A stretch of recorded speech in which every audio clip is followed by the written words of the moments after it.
শক্তি শক্তি অর্জন করা এতটা কঠিন নয় যতটা শক্তি লাভ করার পরে সেই শক্তি সামলানো কঠিন হয়। কারণ যেই মানুষ শক্তি লাভ করে তার মনে গর্ববোধ জন্মায়, জন্মায় অহংকার, জন্মায় জেদ। তাই শক্তি প্রাপ্ত করার সাথে বিনম্র থাকাও অত্যন্ত আবশ্যক। আর এটা আমাদের শেখা উচিত বৃক্ষের থেকে। বৃক্ষ যা আমাদের ফল দেয়, বৃক্ষ যা যত ফল দেয় ততটাই ঝুঁকে যায়। আমরা পাথর মারি ওই বৃক্ষের থেকে ফল প্রাপ্ত করার জন্য। সেই পাথরের মার সহ্য করেও বৃক্ষ আমাদের ফল দেয়। কোনো গর্ববোধ নেই, কোনো অহংকার বোধ নেই। আর সেই জন্য এই বৃক্ষের পুজো করা হয়। এটাই হলো মাহাত্ম্য শক্তির সাথে বিনম্রতার। যদি এই শক্তি সৃজন করে থাকে, সাহায্য করে থাকে, সম্বল হয়ে থাকে, তবেই সেই শক্তি উপযুক্ত। আর নয়তো সেই শক্তি একদিন আপনাকে আসক্ত অবশ্যই করবে। তাহলে শক্তি অবশ্যই অর্জন করুন, কিন্তু তার সাথে সেই শক্তি সামলানোর মতো বিবেকও আপনাকে অবশ্যই জাগ্রত করতে হবে। তাহলে আসুন আমার সাথে ভালোবেসে বলুন, রাধা রাধা। শক্তি এক অত্যন্ত বিচিত্র বস্তু, বা বলতে পারেন অনুভূতি। পিতা সবসময় চান যেন তিনি তার শক্তি পুত্রকে সঁপে দিতে পারেন, যাতে সে শক্তিশালী হয়, যাতে তার মঙ্গল হয়। তার পুত্র সবসময় চায় যাতে সে পিতার সেই শক্তি লাভ করে। কিন্তু সেই শক্তি লাভ করার জন্য পুত্র হওয়া যথেষ্ট নয়, যোগ্য পাত্র হতে হয়। আসুন আপনাকে সহজে বোঝাই। যদি আপনি সুপাত্র হন আর আপনাকে শক্তি দেওয়া হয়, তাহলে আপনি সেই শক্তির গুরুত্ব বুঝবেন, কোথায় সেই শক্তি প্রয়োগ করা উচিত সেটা বুঝবেন। আর এটা যেহেতু অর্জন করা শক্তি হবে, সেই শক্তির অপব্যবহার হবে না। কিন্তু যদি এই আপনি কুপাত্র হন আর যদি আপনাকে এই শক্তি দেওয়া হয়, তাহলে কি হবে? দেখতে গেলে এই শক্তি আপনি দান হিসেবে পেয়েছেন, তাই না আপনি এই শক্তির গুরুত্ব বুঝবেন আর না এর প্রয়োগ আপনি জানবেন। তার অপব্যবহার হওয়া সুনিশ্চিত। তাই যদি আপনি কোনো শক্তি অর্জন করতে চান, তাহলে আগে তার যোগ্য হয়ে উঠুন। পুত্র নয়, পাত্র হয়ে উঠুন। আর আমার সাথে ভালোবেসে বলুন, রাধা রাধা। কথায় আছে, প্রত্যেক পুত্র তার পিতার প্রতিচ্ছবি হয়, আর সমস্ত প্রতিচ্ছবি চায় যেন সে তার অস্তিত্ব প্রাপ্ত করতে পারে। পুত্র চায় সে যেন তার পিতার মতো হয়, বা কখনো কখনো তার থেকেও শ্রেষ্ঠ হয়। সেটা কোনো অনুচিত ব্যাপার নয়। অনুচিত তখন হয় যখন পুত্র নিজের পিতার মতো হবার স্বপ্ন পূরণ করতে গিয়ে বা তার থেকেও শ্রেষ্ঠ হওয়ার স্বপ্ন পূরণে অনুচিত পথের আশ্রয় নেয়। কারণ তারপরে সে তার পিতার গুণগুলি আত্মসাৎ করতে চায় না। সে শুধুই এটা চায় যে সংসারের চোখে যেন আমি শ্রেষ্ঠ প্রমাণিত হই। এটা অনুচিত। সংসারে এমন অনেক মানুষ আছেন যারা এই কারণে শ্রেষ্ঠ হওয়ার চেষ্টা করেন যাতে তার পরিবারের তার পিতার সম্মান বৃদ্ধি পায়। এমনও মানুষ থাকেন। আর এটাই হলো পার্থক্য উদ্দেশ্যের। মনে রাখবেন, যদি আপনার উদ্দেশ্য শুভ হয় তাহলে পথও শুভ হবে। যদি আপনার উদ্দেশ্য অশুভ হয় তাহলে পথও অশুভ হবে। তাহলে নিজের পিতার মতো হবার চেষ্টা অবশ্যই করুন, তার থেকেও শ্রেষ্ঠ হওয়ার চেষ্টা অবশ্যই করুন, কিন্তু মনে রাখবেন আপনার সংকল্প আর আপনার উদ্দেশ্য এই দুই শুভ হওয়া উচিত। তাহলে আসুন আর আমার সাথে ভালোবেসে বলুন, রাধা রাধা। নিয়তি। রাধা আমাকে বলে, কৃষ্ণ, যদি তুমি জানো যে নিয়তিতে কি আছে, তাহলে তাকে বদলে দাও না কেন? মহাদেব আমাকে বলেন যে শ্রীকৃষ্ণ, যদি আপনি এটা জানেন যে সাম্বের নিয়তি এটাই, তাহলে আপনি তাকে বদলানোর চেষ্টা কেন করেন? কেন? কারণ আমি একজন পিতা, আর পিতার কর্তব্য এটাই, তিনি যেন সম্ভাব্য সব চেষ্টা করেন নিজের সন্তানের মঙ্গলের জন্য। নিয়তি আমি জানি, কিন্তু এটাও আমি জানি যে কর্মের থেকে বড় আর কোনো নিয়তি হতে পারে না।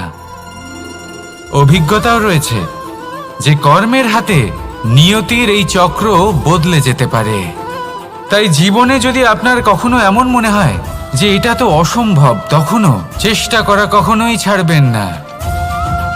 কে বলতে পারে আপনারই কর্মের কোনো এক বীজ হয়তো নিয়তির চাকায় আটকে গেল আর নিয়তিকে নিজের পথ পাল্টাতে হলো, ঠিক কি না? সেই জন্য নিয়তিকে ভাগ্য মেনে নিয়ে চুপ করে বসে থাকবেন না। নিজের নিয়তি স্বয়ং নিজের কর্মের দ্বারা নির্ধারিত করুন, কারণ আপনার এই কর্মের ওপরেই আপনার অধিকার রয়েছে। আর এই অধিকারকে নিয়তি অনেক সময় সম্মানও করে। তাহলে আসুন আর আমার সাথে ভালোবেসে বলুন, রাধা রাধা। অহংকার অত্যন্ত বলশালী হয়। এই অহংকার মানুষকে কখনো নত হতে দেয় না। অদ্ভুত ব্যাপার, এই অহংকার যা মানুষকে কখনো নত হতে দেয় না, সেটাই তার পতনের কারণও হয়ে দাঁড়ায়। যেখানে মানুষ এটা ভাবতে শুরু করে যে শুধুমাত্র সেই যোগ্য, সেখান থেকেই তার পতনের আরম্ভ, ঠিক কিনা? দেখুন, যদি কোনো মানুষ এটা ভাবে যে আমি এই সব কিছু করতে পারি, তাহলে তা হলো বিশ্বাস। কিন্তু যদি সে এটা ভাবতে থাকে যে শুধুমাত্র আমি এই কাজ করতে পারি, তাহলে তা হলো সেই ব্যক্তির অহংকার। আর এটা আপনাকে বিনাশের দিকে অবশ্যই নিয়ে যাবে। মনে রাখবেন, যখন আমি আর শুধুমাত্র এই দুই এক হয়ে যায়, সেখান থেকে আপনার পতনের সূত্রপাত হবেই। তাই আপনি কখনোই এই অহংকারের চক্রব্যূহে ফেঁসে যাবেন না। বিশ্বাস রাখুন নিজের ওপর এবং অন্যের ওপরও। আর মনে রাখবেন, বিশ্বাসের মধ্যে বিশ্বের প্রত্যেকটা বস্তু বসবাস করে। তাই এই অহংকারকে ত্যাগ করে ফেলুন আর আত্মবিশ্বাসের ওপর মনোসংযোগ করুন। আর আমার সাথে ভালোবেসে বলুন, রাধা রাধা। মানুষ নিজের জীবনে ঈশ্বরকে খুব মান্য করে, ওনার জন্য কি না করে। ভিন্ন ভিন্ন নামে তাকে স্মরণ করে, তাকে পুজো করে, তার আরাধনা করে। সে জানে যে ঈশ্বর তাকে শক্তি অবশ্যই দেবেন, তাকে সাহায্য অবশ্যই করবেন। কিন্তু যখন প্রশ্ন আসে গুরু এবং ঈশ্বরের, তখন গুরুর মান কখনো কম হওয়া উচিত নয়। কারণ সত্যি বলতে কি, গুরুই হলেন সেই সিঁড়ি যা বেয়ে আপনি ঈশ্বরের কাছে পৌঁছানোর পথ খুঁজে পাবেন। সেই পথ আপনি গুরুর থেকেই পাবেন। গুরু না থাকলে আপনি কখনো ঈশ্বর লাভ করতেই পারবেন না। আর জীবনে অনেক সময় লক্ষ্যের থেকেও অনেক বেশি গুরুত্বপূর্ণ হলো পথ। তাই এই পথের সম্মান করতে শিখুন, অর্থাৎ গুরুকে সম্মান করতে শিখুন, কারণ গুরুই হলেন পরমেশ্বর। তাহলে আসুন আর আমার সাথে ভালোবেসে বলুন, রাধা রাধা। আপনার জীবনে আপনার প্রকৃত বন্ধু আসলে কে? আপনার সব থেকে শ্রেষ্ঠ মিত্র আসলে কে? তিনি যিনি সময় এলে পরে আপনাকে সাহায্য করেন, নাকি তিনি যিনি সময় এলে পরে আপনাকে অর্থ দেন? দেখুন, আমরা হলাম মানুষ, আমাদের জীবনে লেনদেন চলতেই থাকে। এটা আমাদের জীবনের অভিন্ন অংশ। কিন্তু অনেক সময় এমন হয় যে আমরা তাকেই নিজের প্রকৃত বন্ধু বলে মনে করি, যিনি আমাদের একটা বহুমূল্য উপহার দেন, ঠিক কিনা? এবার আপনার জীবনে সেই বহুমূল্য উপহার কোনটা, ওই অমূল্য মিত্র আসলে কে, সেই সিদ্ধান্ত হলো আপনার। কিন্তু যদি আপনি আমাকে জিজ্ঞেস করেন, তাহলে আমার মতে স্বর্ণ, হিরে, মুক্ত, ধন এগুলো বহুমূল্য নয়। বহুমূল্য হলো সঙ্গ, যখন আপনি একা হয়ে যাবেন, সময়, যখন আপনার তাকে প্রয়োজন হবে, সমর্পণ, যখন আপনার বিশ্বাসের প্রয়োজন পড়বে। যে মানুষ আপনার প্রতি এই 3 গুণ প্রদর্শন করেন, যিনি আপনার কঠিন সময়ে আপনাকে অবশ্যই সঙ্গ দেবেন, যখন আপনার প্রয়োজন পড়বে আপনাকে অবশ্যই সময় দেবেন, আপনার প্রতি সম্পূর্ণ সমর্পিত থাকবেন, সেই হলো আপনার আসল মিত্র, সেই হলো আপনার প্রকৃত বন্ধু। কারণ সত্যি বললে বন্ধুত্বের অর্থই হলো নিজেকে সম্পূর্ণরূপে কারোর কাছে সমর্পণ করে দেওয়া। তাই আপনার সেই বন্ধুর জন্য নিজের প্রাণ উজাড় করে দিন আর ভালোবেসে বলুন, রাধা রাধা। মানুষ জীবনে 3টে কাজ অবশ্যই করে থাকে, কিছু দান করে, কিছু গ্রহণ করে, আর কিছু ত্যাগ করে দেয়। এটাও ভাবতে থাকে যে এটা করলে কিভাবে করবে। দেবার জন্য পর্যাপ্ত ধন নেই, নেবার জন্য সংসারে অত স্নেহ নেই, আর ত্যাগ করার জন্য জীবনে এত সুখই নেই, তাহলে কিভাবে করবে? আসলে আমরা বস্তুগত চাহিদা অর্জনে এত ব্যস্ত হয়ে পড়ি যে আমরা বুঝতেই পারি না যে কি নেবার আছে, কি দেবার আছে, আর কি ত্যাগ করার আছে। তাহলে আজ আমি আপনাকে বলেই দিই, মনে রাখবেন এই 3টে গুরুত্বপূর্ণ গুণ, 3টে গুরুত্বপূর্ণ কথা। দেবার জন্য আছে দান, নেবার মতো আছে জ্ঞান, আর ত্যাগ করার মতো আছে অহংকার। যখন আপনি দান করতে শিখে যাবেন, জ্ঞান অর্জন করার শক্তি আপনা থেকেই আপনার মধ্যে চলে আসবে। আর যখন এই জ্ঞান আপনার মধ্যে প্রবেশ করবে, অহংকার আপনা থেকেই আপনার থেকে দূরে চলে যাবে। যে ব্যক্তি এই 3-এর মধ্যে ভারসাম্য বজায় রাখতে পারে, তার বর্তমান, ভূত, ভবিষ্যৎ, লোক, পরলোক সব কিছু শুধরে যায়। যেই দিন আপনি দান করতে শিখে যাবেন, জ্ঞান আহরণ করতে শিখে যাবেন, অভিমান ত্যাগ করতে শিখে যাবেন, আপনার সর্বশক্তিশালী, সর্বশক্তিমান পরমেশ্বরেরও প্রয়োজন পড়বে না। কারণ তখন ঈশ্বর আপনার মধ্যেই বাস করবেন। তাহলে আসুন আর আমার সাথে ভালোবেসে বলুন, রাধা রাধা। জীবনে অনেক সময় সমস্যা আমাদের চারদিক থেকে ঘিরে ফেলে। এই সমস্যা নানান ধরনের হতে পারে। আর্থিক সমস্যা হতে পারে, পারিবারিক সমস্যা হতে পারে, কোনো সম্পর্ক নিয়ে সমস্যা হতে পারে, কখনো কোনো দৈনিক সমস্যা হতে পারে, কখনো কোনো দ্বন্দ্ব হতে পারে, অনেক সমস্যা হতে পারে। কিন্তু যখনই কোনো সমস্যা আসে, আমাদের মনে তার জন্য একটা উত্তর অবশ্যই থেকে থাকে, যা আমাদের অন্তরে রয়েছে। একে আমরা বলি আত্মা।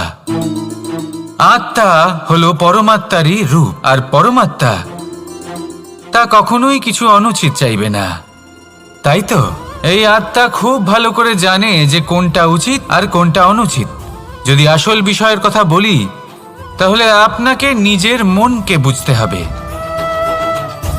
কারণ আত্মা তো পরমাত্মা থেকেই আসে, কিন্তু এই মন মানুষ জন্ম থেকেই প্রাপ্ত করে, যার বিকাশ হয় এই সংসারকে দেখে।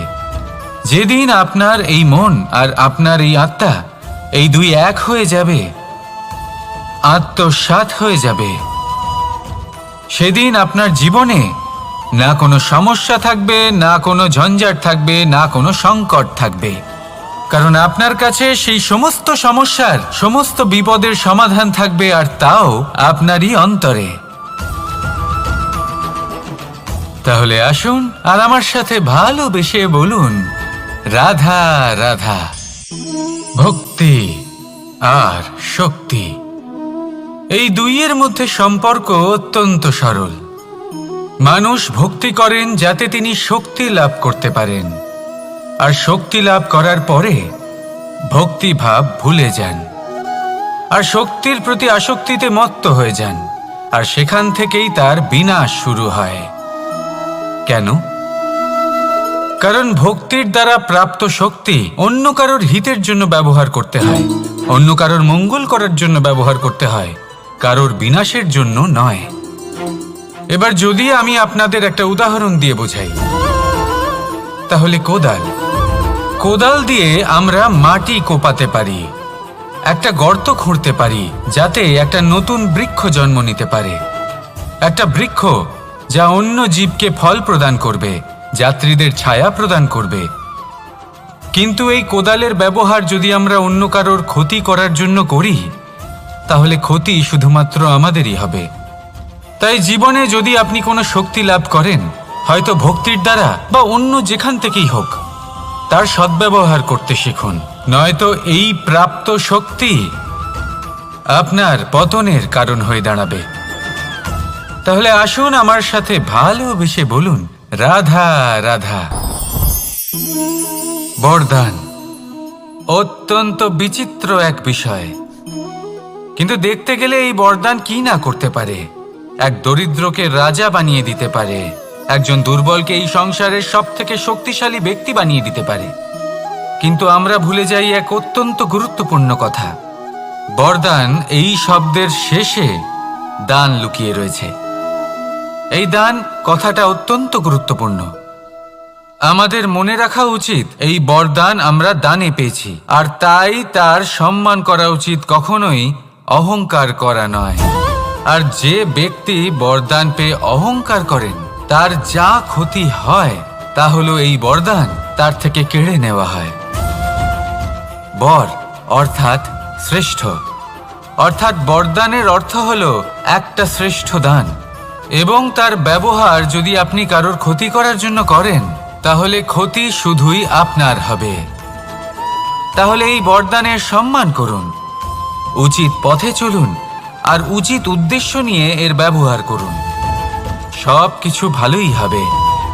তাহলে আসুন আর আমার সাথে ভালোবেসে বলুন, রাধা রাধা।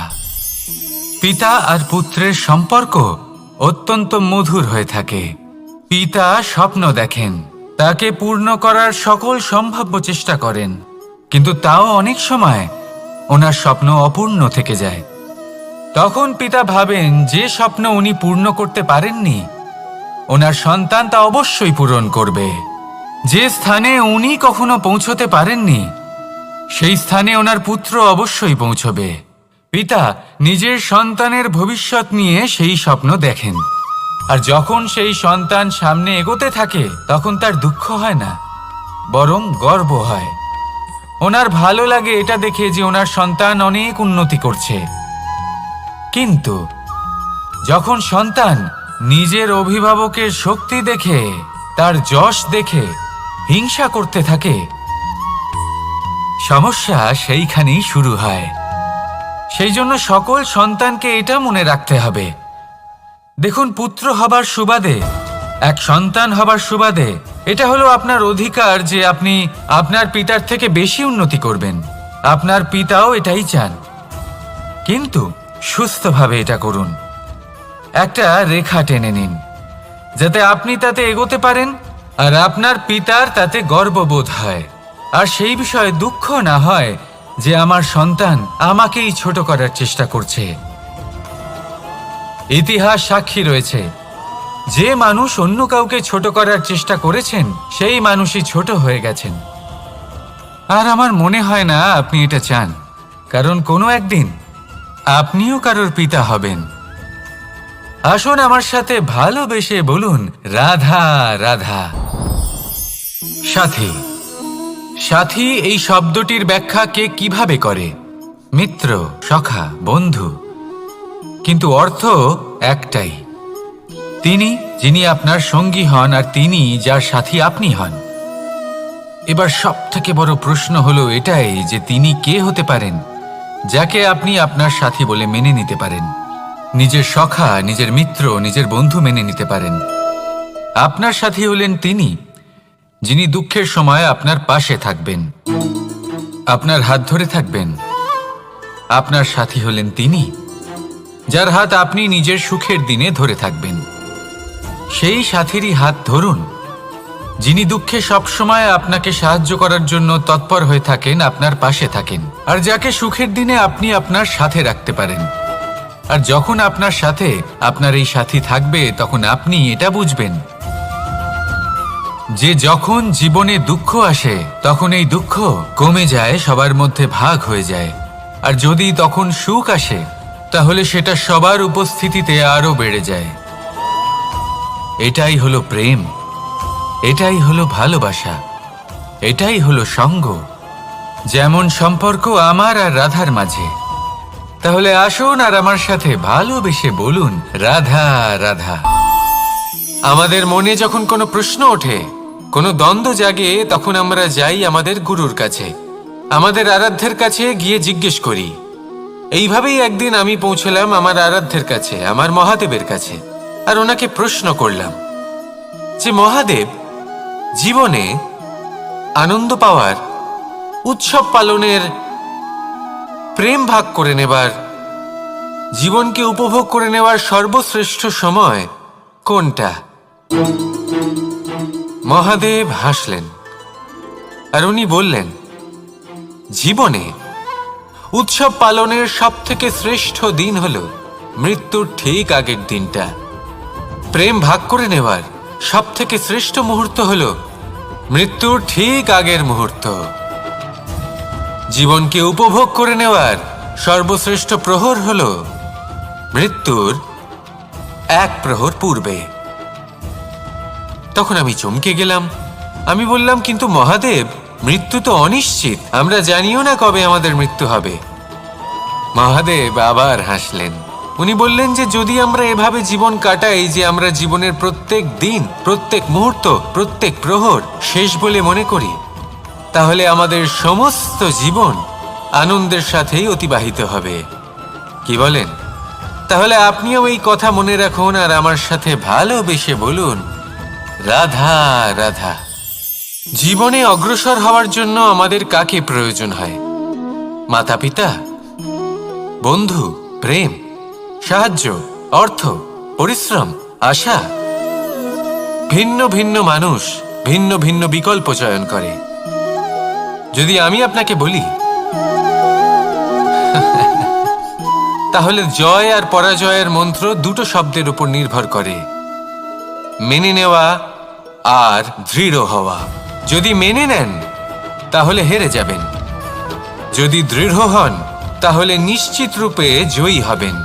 যদি কখনো আপনি ক্লান্ত হয়ে ওঠেন, আপনি দুঃখী হন, পুরোপুরি ভেঙে পড়েছেন, তখন মেনে নেবেন না যে আপনি ভেঙে পড়েছেন, নয়তো হেরে যাবেন। তখন উল্টে স্থির করবেন যে যাই হয়ে যাক না কেন, আমি জয়ী হবই। আর আপনি দেখবেন যে জয় নিশ্চিত রূপে আপনার কাছেই আসবে। তাহলে এই কথা মনে রাখবেন আর আমার সাথে ভালোবেসে বলবেন, রাধা রাধা। সময়, জীবন, কাল। দেখতে গেলে এই তিনটি শব্দ একটি শব্দেরই সমার্থক শব্দ মনে হয়, কিন্তু এই শব্দগুলির অর্থ কি সমান? কখনোই নয়। হ্যাঁ, এই সময় চলতে থাকে, জীবন চলতে থাকে, কালচক্র চলতে থাকে। এই সময় কেটে যায়, কিন্তু এই জীবন, একে যাপন করতে হয়। কি বলেন?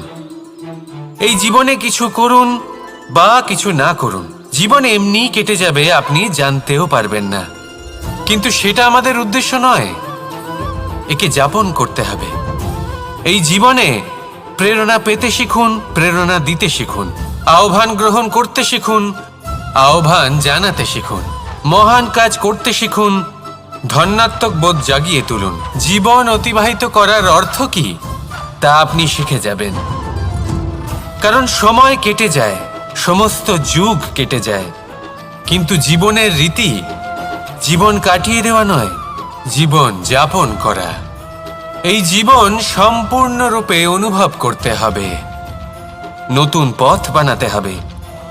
এবারে যদি এই জীবন বাঁচার সময় একবার ভেবে দেখুন, যদি মনে প্রেম থাকে, সদ্ভাবনা থাকে, তাহলে কি হবে? এই জীবনকে বাঁচার অনুভূতিটাই অন্যরকম হয়ে যাবে, একটা আনন্দময় অনুভূতি লাভ করবেন। তাহলে এটাই করুন আর আমার সাথে ভালোবেসে বলুন, রাধা রাধা। আপনি কি কখনো কোনো জলের ধারা দেখেছেন? তার সামনে যতই মাটি থাকুক না কেন, যতই কাদা থাকুক না কেন, যখন এই জলের ধারা বইতে আরম্ভ করে দেয়, তখন এই কাদাকে নিজেই ধুয়ে নিয়ে যায়। ওই কাদাকে ধুয়ে দেয় এবং নিজের পথ নিজেই তৈরি করে নেয়। তাহলে আপনিও এরকম জলের মতো হয়ে উঠুন। যদি হয়ে উঠতে পারেন, তাহলে নিজের মনের, নিজের ভাবনার, নিজের জীবনের যত অনাবশ্যক তত্ত্ব আছে, অনুপযোগী অংশ রয়েছে, অর্থাৎ অপরিষ্কার অংশ রয়েছে, তা নিজে থেকেই নির্মল হয়ে উঠবে। আর যেরকম জলের ধারা কখনো থেমে থাকে না, সব সময় বয়ে চলে, সেইভাবে আপনিও কখনোই থামবেন না। সবসময় বয়ে চলুন, এগোতে থাকুন। পথে যদি অনেক বিপদ আসে, সমস্যা আসে, থামবেন না, তার উপর নিরন্তর প্রহার করুন, নিরন্তর প্রয়াস করুন আর অগ্রসর হন। আপনি ভেবে দেখুন, এই জলের ধারা কখনো থেমে থাকে না, সবসময় বয়ে চলে, বিপদের সম্মুখীন হয়ে তাকে সাথে বয়ে নিয়ে চলে। সেই জন্য জলের ধারা, প্রবাহমান এই ধারা, এর থেকে কখনো দুর্গন্ধ আসে না, এতে কখনো ময়লা জমতে পারে না, বরং পালিত হয় সুন্দর প্রাণবন্ত জীবজন্তু, যেমন সুন্দর ছোট মাছ। তাই আপনিও এটাই করুন, কখনো থামবেন না, শুধু চলতে থাকুন, জলের ধারার মতো বইতে থাকুন। আপনি আপনার লক্ষ্য অবশ্যই খুঁজে পাবেন, আর তার সাথে নিজের অন্তরের যে মালিন্য রয়েছে তা আপনি নিজেই নিজের থেকে দূরে করে দেবেন। তাহলে আসুন আর আমার সাথে ভালোবেসে বলুন, রাধা রাধা। এবার অনেক সময় মানুষের মনে এরকম প্রশ্ন আসে যে এই সংসারে সবথেকে বড় বিপদ কি? কেউ বলে ধর্ম সংকট, আবার কেউ বলে প্রাণের উপর আসা সংকট। প্রত্যেক মানুষের জীবনে বিভিন্ন সংকট আসে, আর এই সমস্ত সংকট অত্যন্ত বিচিত্র হতে পারে। এই সমস্ত সংসার হলো সংকট দ্বারা পরিপূর্ণ। ঠিক আছে, আপনাকে একটা উদাহরণ দিই। একজন ধনী ব্যক্তি, এবার ওনার জীবনে সংকট কি হতে পারে? সংকট এটাই যে কেউ তার সম্পত্তি চুরি না করে নেয়, আমরা বুঝতে পারছি। এবার একজন চোর, তার জীবনে সংকট কি হতে পারে? যে চুরি করার সময় সে যদি তার একটা কাশি চাপতে না পারে, তাহলে সে ধরা পড়ে যেতে পারে, ঠিক কিনা? আবার অনেক সময় এমনও হয় যে যার জন্য আমি সংকট, সেও আমার কাছে সংকট। যেমন এই পরিস্থিতিতে দেখুন, সংকট হলো সংকট, এ তো জীবনে থাকবে, কিন্তু এর সম্মুখীন কিভাবে হওয়া যায়? খুব সরল, সব এটার ওপর নির্ভর করে, মনের ওপর। এই মনকে নিয়ন্ত্রণ করলে সব ঠিক থাকবে। এবার যদি ধনী ব্যক্তি মনকে নিয়ন্ত্রণ করে ফেলেন, নিজের অর্থের ব্যবহার শুভ কাজের জন্য, সমাজের সেবার জন্য বিকাশ করতে করেন, ওই অর্থকে একত্রিত করে না রাখেন, তাহলে চুরির সমস্যা, এই সংকট সেখানেই কেটে যাবে। এবার যদি কথা বলি সেই চোরের, তাহলে চোর যদি নিজের মনকে সংযত করে নেয়, যদি নিজের কর্মকে নিয়ন্ত্রণ করতে পারে, তাহলে এমন কোনো স্বর নেই, এমন কোনো স্বর নেই যা ওকে ধরা পড়তে বাধ্য করবে। সেই জন্য জীবনে সংকট যতই আসুক, যত বড়ই সংকট আসুক না কেন, কবচ হলো একটাই, আর এই কবচের নাম হলো আত্মনিয়ন্ত্রণ। নিজের মনকে নিয়ন্ত্রণে রাখতে শিখুন। এটা নিজের জীবনে প্রয়োগ করে তো দেখুন। যদি আপনি করতে পারেন, তবে আপনি দেখবেন যে সংকট তো জীবনে আসা যাওয়া করে, কিন্তু সেই সংকটগুলির সম্মুখীন আপনি এইভাবে করতে পারবেন। তাহলে সেটাই করুন, আর আমার সাথে ভালোবেসে বলুন, রাধা রাধা। এই দড়িটা দেখুন, ছোট ছোট রেশম দ্বারা তৈরি, এটা সরু সুতো দ্বারা তৈরি হয়েছে এটা, আর এ অত্যন্ত কোমলও বটে। আর আপনি চাইলে এটা সোজাও করে দিতে পারেন, আর চাইলে এটা বেঁকিয়েও দিতে পারেন, আর যদি চান তাহলে এটা গোল গোল করে বেঁধে কোথাও রেখেও দিতে পারেন। এবার এই কোমল দড়ি যদি কোনো নিষ্ঠুর কঠিন পাথরে বারংবার জড়িয়ে দেওয়া হয়, তাহলেও তাকেও কাটতে পারে, নিজের ছাপ ছেড়ে যেতে পারে, সেটার আকারও বদলে ফেলতে পারে। এবার এর কারণ কি? এর কারণ হলো অভ্যাস আর নিরন্তর প্রচেষ্টা। যদি আপনিও চেষ্টা করেন আর নিরন্তর কর্ম করে যান, তাহলে আপনার প্রারব্ধ পাথরের মতো কঠিনই হোক না কেন, তাতে ভাঙন ধরিয়েও আপনি নিজের লক্ষ্যে অবশ্যই পৌঁছতে পারবেন। একটা গুরুত্বপূর্ণ কথা মনে রাখবেন, সুকর্মের অভ্যাস আর নিরন্তর প্রয়াস এই হলো সাফল্যের মন্ত্র। তাহলে জীবনে এই মন্ত্র আনুন আর আমার সাথে ভালোবেসে বলুন, রাধা রাধা। শক্তি শক্তি অর্জন করা এতটা কঠিন নয় যতটা শক্তি লাভ করার পরে সেই শক্তি সামলানো কঠিন হয়। কারণ যেই মানুষ শক্তি লাভ করে তার মনে গর্ববোধ জন্মায়, জন্মায় অহংকার, জন্মায় জেদ। তাই শক্তি প্রাপ্ত করার সাথে বিনম্র থাকাও অত্যন্ত আবশ্যক। আর এটা আমাদের শেখা উচিত বৃক্ষের থেকে। বৃক্ষ যা আমাদের ফল দেয়, বৃক্ষ যা যত ফল দেয় ততটাই ঝুঁকে যায়।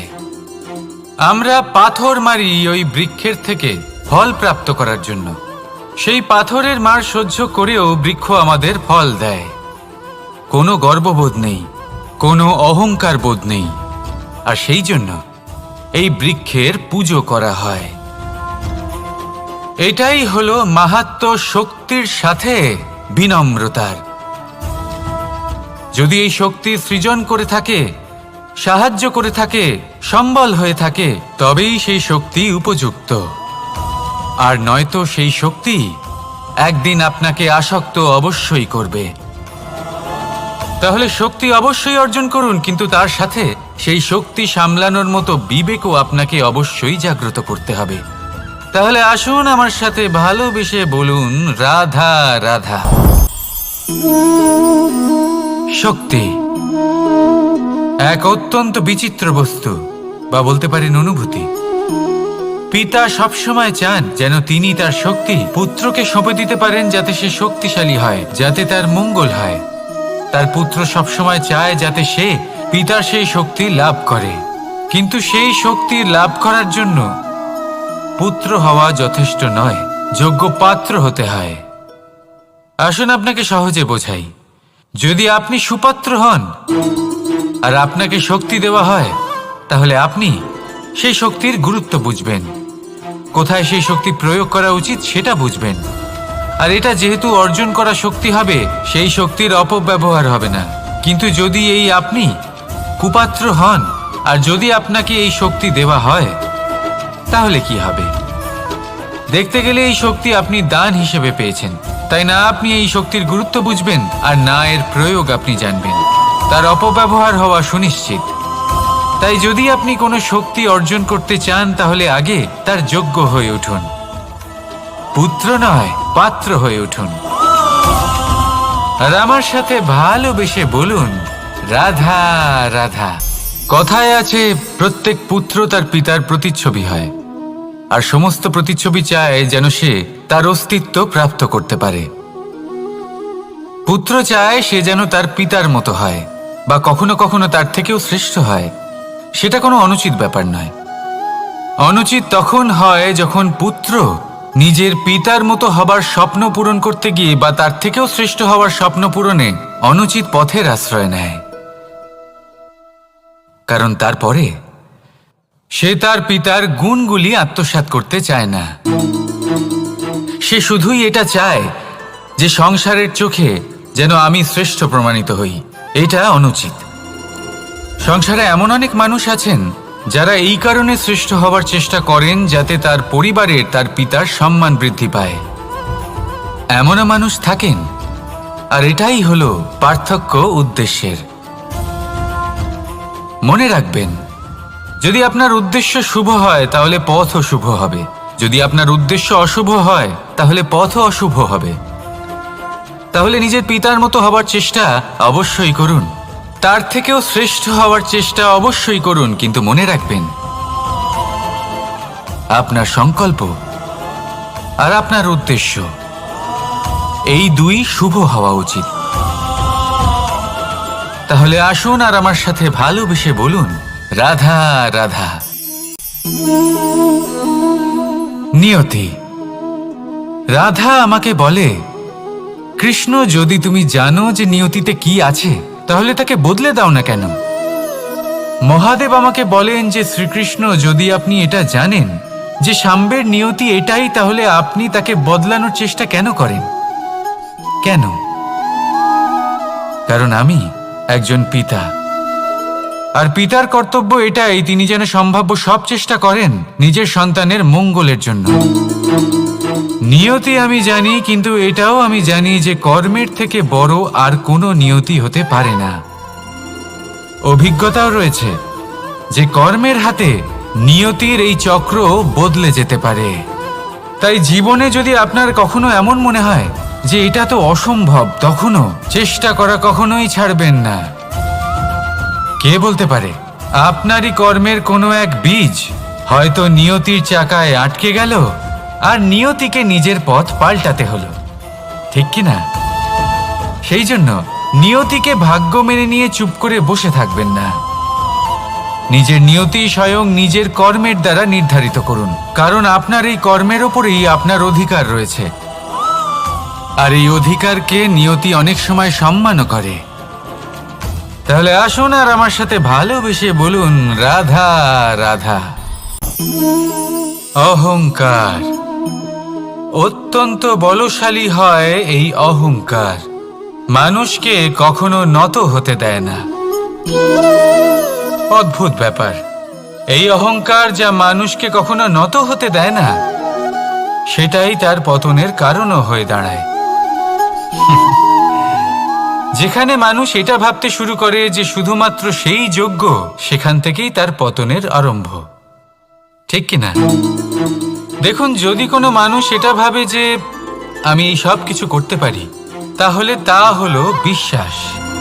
কিন্তু যদি সে এটা ভাবতে থাকে যে শুধুমাত্র আমি এই কাজ করতে পারি, তাহলে তা হলো সেই ব্যক্তির অহংকার। আর এটা আপনাকে বিনাশের দিকে অবশ্যই নিয়ে যাবে। মনে রাখবেন, যখন আমি আর শুধুমাত্র এই দুই এক হয়ে যায়, সেখান থেকে আপনার পতনের সূত্রপাত হবেই।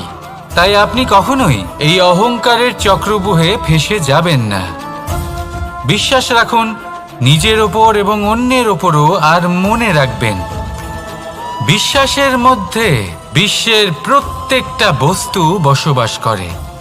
তাই এই অহংকারকে ত্যাগ করে ফেলুন আর আত্মবিশ্বাসের ওপর মনোসংযোগ করুন। আর আমার সাথে ভালোবেসে বলুন, রাধা রাধা। মানুষ নিজের জীবনে ঈশ্বরকে খুব মান্য করে, ওনার জন্য কি না করে। ভিন্ন ভিন্ন নামে তাকে স্মরণ করে, তাকে পুজো করে, তার আরাধনা করে। সে জানে যে ঈশ্বর তাকে শক্তি অবশ্যই দেবেন, তাকে সাহায্য অবশ্যই করবেন। কিন্তু যখন প্রশ্ন আসে গুরু এবং ঈশ্বরের, তখন গুরুর মান কখনো কম হওয়া উচিত নয়। কারণ সত্যি বলতে কি, গুরুই হলেন সেই সিঁড়ি যা বেয়ে আপনি ঈশ্বরের কাছে পৌঁছানোর পথ খুঁজে পাবেন। সেই পথ আপনি গুরুর থেকেই পাবেন। গুরু না থাকলে আপনি কখনো ঈশ্বর লাভ করতেই পারবেন না। আর জীবনে অনেক সময় লক্ষ্যের থেকেও অনেক বেশি গুরুত্বপূর্ণ হলো পথ। তাই এই পথের সম্মান করতে শিখুন, অর্থাৎ গুরুকে সম্মান করতে শিখুন, কারণ গুরুই হলেন পরমেশ্বর। তাহলে আসুন আর আমার সাথে ভালোবেসে বলুন, রাধা রাধা। আপনার জীবনে আপনার প্রকৃত বন্ধু আসলে কে?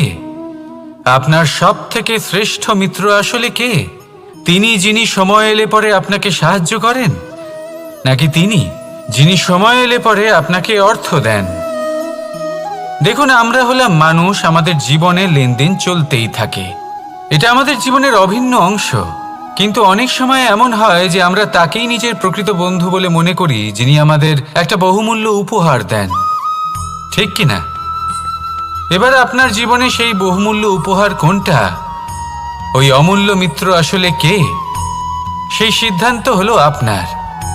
কিন্তু যদি আপনি আমাকে জিজ্ঞেস করেন, তাহলে আমার মতে স্বর্ণ, হিরে, মুক্ত, ধন এগুলো বহুমূল্য নয়।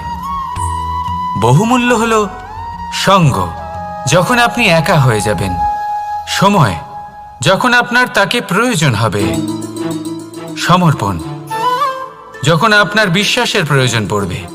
যে মানুষ আপনার প্রতি এই 3 গুণ প্রদর্শন করেন, যিনি আপনার কঠিন সময়ে আপনাকে অবশ্যই সঙ্গ দেবেন, যখন আপনার প্রয়োজন পড়বে আপনাকে অবশ্যই সময় দেবেন, আপনার প্রতি সম্পূর্ণ সমর্পিত থাকবেন, সেই হলো আপনার আসল মিত্র, সেই হলো আপনার প্রকৃত বন্ধু। কারণ সত্যি বললে বন্ধুত্বের অর্থই হলো নিজেকে সম্পূর্ণরূপে কারোর কাছে সমর্পণ করে দেওয়া। তাই আপনার সেই বন্ধুর জন্য নিজের প্রাণ উজাড় করে দিন আর ভালোবেসে বলুন, রাধা রাধা।